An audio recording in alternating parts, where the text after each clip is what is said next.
Irjen Verdi Sambo dan istrinya Putri Chandrawati menjadi tersangka pembunuhan Brigadir Yosua. Di saat keduanya menjadi tersangka, ada yang perlu mendapat perhatian, yakni anak-anak mereka. Akademisi Universitas Brawijaya Malang mendorong Polri untuk memberikan perlindungan kepada anak Verdi Sambo. Meski kedua orang tuanya menjadi tersangka, namun anak Verdi Sambo dan Putri Chandrawati bukan bagian kasus pembunuhan Yosua hingga perlu mendapat perlindungan dan mencegah dari tindakan perundungan. Harusnya Polri punya satu tim ya, tim yang dimana menangani victim ini, memberikan perlindungan baik itu secara fisik. Kesannya kok seperti kayak eksklusif ya, tidak. Tapi bagi saya victim ini kan juga harus dilindungi secara fisik. Mereka bisa jadi target sasaran emosional. Banyak orang misalnya mungkin dari orang-orang yang tidak senang dengan apa yang dilakukan oleh FS dan PC ya. Kemudian juga mereka bisa jadi korban perundungan. Perundungan di mana? Di sekolahnya atau mungkin di lingkungan sosialnya yang kita juga harus memberikan perlindungan. Akademisi Universitas Brawijaya menilai banyak pihak yang tidak terlibat dalam pembunuhan Brigadir Yosua, namun secara tidak langsung ikut terdampak. Misalnya, keluarga dari tersangka yang sudah ditetapkan Polri, juga keluarga puluhan polisi yang diperiksa karena dugaan pelanggaran etik. Dedi Prasetyo, Kompas TV, Malang, Jawa Timur.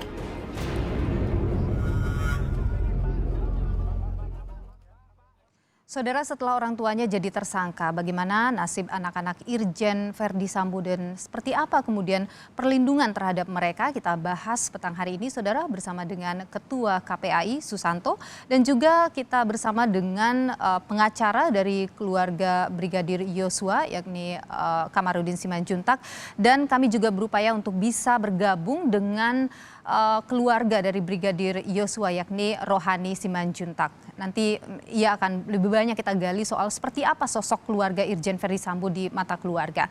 Saya langsung saja dulu ke Pak Susanto dari KPAI. Pak Susanto, ada kabar KPAI katanya mendengar soal pembulian atau perundungan terhadap anak Irjen Verdi Sambo ini. Boleh cerita seperti apa itu? Ya, memang kami mendapatkan informasi ya, bahkan pada saat tim kami mewakili KPAI hadir di Polda Metro Jaya, itu kan sebenarnya saat itu satu hal yang juga jadi bahan diskusi adalah memastikan perlindungan terhadap anak, karena anak dalam konteks ini sebagaimana dimandatkan oleh negara melalui Undang-Undang 35 2014 dalam kondisi apapun, siapapun orang tuanya, ya itu memang harus dipastikan perlindungannya. Bahkan di pasal 59 regulasi kita juga tegas mengatakan bahwa anak korban stigmatisasi karena kondisi orang tuanya itu memang berhak mendapatkan perlindungan khusus. Oke.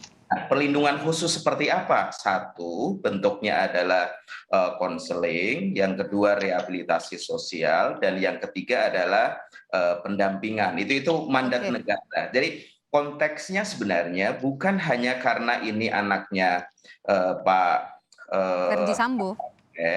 Tetapi ini adalah konteksnya semua anak Indonesia. Secara umum begitu Pak Susanto? Secara umum ya. Oke. Misalnya ada anak dari terduga pelaku teroris ya, kemudian terdampak anaknya ya, misalnya terstigmatisasi, anaknya juga terkena bully, itu juga harus dipastikan perlindungannya. Jadi ini sebenarnya adalah untuk semua anak Indonesia. Oke, baik, semua anak memang harus mendapat perlindungan. Saya ke Pak Kamarudin dulu. Pak Kamarudin, Anda sendiri kalau kita bicara soal anak-anak dari Brigadir Yosua, pembicaraan Anda dengan pihak, maksud kami anak-anak dari Irjen Verdi Sambo, bagaimana Anda melihat konteksnya sekarang?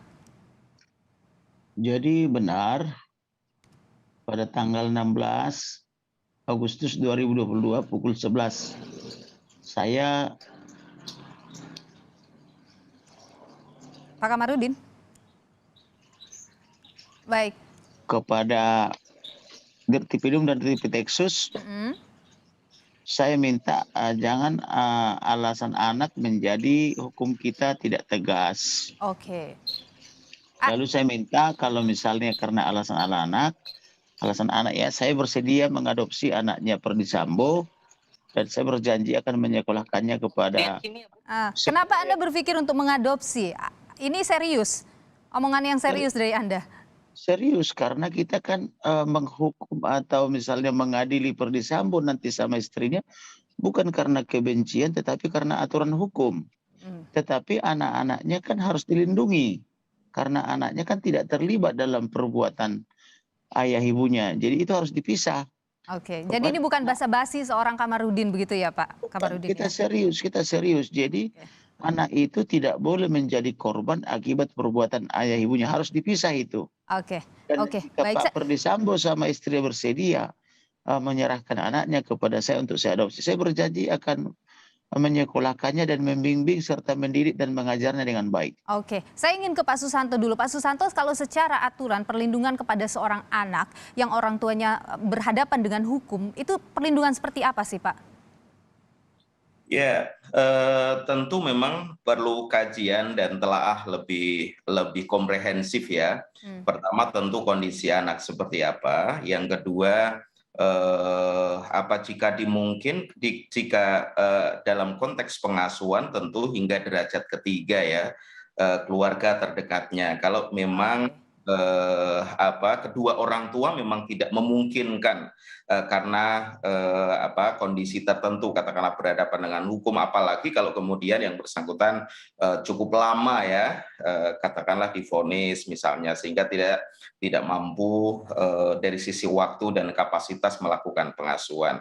Pada prinsipnya tentu kalau kami mendorong ikuti regulasi yang berlaku di Indonesia agar tidak menimbulkan masalah baru di kemudian hari. Oke. Pada prinsipnya tentu semaksimal mungkin harus kita berikan perlindungan untuk semua anak ya, termasuk putranya Pak IS ini. Oke, baik, saya sudah bergabung juga dengan kita Pak Susanto, ini ada Bibi dari Brigadir Yosua, Bu Rohani Simanjuntak. Selamat sore Bu Rohani. Selamat sore. Ya, Bu Rohani, ada kabar katanya pihak keluarga Brigadir Yosua sebenarnya tidak tega Ibu PC ini, Bu Putri Chandrawati ini menjadi tersangka. Benar demikian, mengapa? Sebenarnya kami dari pihak keluarga Dari awal, kalau Ibu Putri datang mengantarkan jenazah anak kami tidak tega sebenarnya menjadikan Ibu tersangka.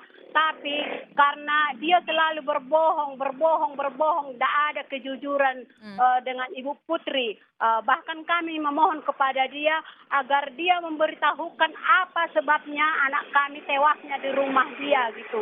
Tapi dia selalu berbohong, tidak pernah muncul ke media. Bahkan dia memfitnah anak kami, bilang berbuat jahat kepada dia sendiri. Jadi di sana kami juga terpaksa harus tega kalau dia ditersangkakan ikut pembunuhan berencana gitu. Bu Rohani, kalau dari keluarga, di mata keluarga, sebenarnya seperti apa sih keluarga Irjen Ferdi Sambo ini dan juga ibu yang diceritakan oleh Yosua selama ini? Sebenarnya kalau dari cerita anak kami almarhum Nopriansa Yosua, seorang Ibu Putri ini seorang ibu yang sosoknya bisa dinilai baik dan penuh perhatian kepada anak kami Nopriansa. Begitu juga akrab dia. Dia seorang ibu, kalau kita rasakan ya namanya seorang ibu yang melahirkan. Nah, begitu juga dia berbuat kepada anak kami. Kebaikannya itu tidak pernah pudar. Tapi kenapa lah kok bisa sampai tewas anak kami di hadapan dia gitu.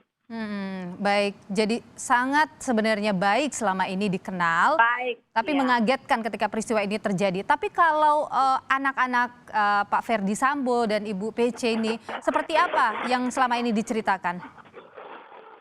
Anak-anak dari Ibu Ferdi Sambo sebenarnya baik, akrab mereka. Bahkan cerita kami dengar anak kami Nopriansa Yosua ini ikut menggosok pakaian dia, mengantar anaknya sekolah, berbelanja, dan semuanya di dalam rumah tangga itu anak kami Nopriansa lah yang diandalkan keluarga Pak Ferdi Sambo. Sama Akrab Yosua dengan anak-anak Pak Ferdi? Akrab. akrab semua sama anak-anaknya, akrab Nopriansa beserta anak-anak Bu Putri.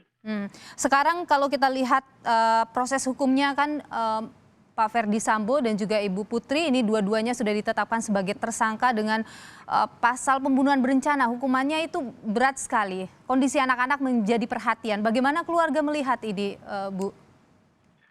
Kalau kami seorang ibu melihat kondisi anak-anaknya sebenarnya kasihan. Tapi karena perbuatan orang tuanya jadi anaknya menderita juga. Perlindungan seperti apa menurut Ibu yang harus diberikan bagi anak-anak mereka? Kalau tentang kesana aku kurang paham. Tapi kalau kami seorang ibu memang merasa kasihan juga. Begitu sedihnya mereka melihat orang tuanya di penjara nanti ya karena perbuatan orang tuanya, jadi anaknya ikut menderita gitu. Oke, baik. Saya ingin ke Pak Susanto dulu. Pak Susanto, anak-anak Ibu PC dan Pak Ferdi ini kan juga ada sebenarnya yang masih berusia 1,5 tahun ya, balita begitu. Ini kalau secara aturan bagaimana harusnya atau sebaiknya, utamanya untuk menjaga psikologisnya, bagaimana sebaiknya harus memberikan perlindungan pada anak yang masih balita ini? Ya, memang tentu ada beberapa hal prinsip yang harus dipastikan ya. Pertama, pastikan bahwa Ananda FS ini memang harus dilindungi identitasnya. Oke. Itu penting ya, baik dari sisi perlindungan nama, identitas. betul, nama, alamatnya, kalau katakanlah yang sudah agak besaran sekolahnya di mana ya, itu benar-benar harus juga dipastikan agar identitas anak ini memang tidak diketahui oleh publik. Yang kedua tentu exposure terhadap yang bersangkutan tentu harus diminimalisir ya.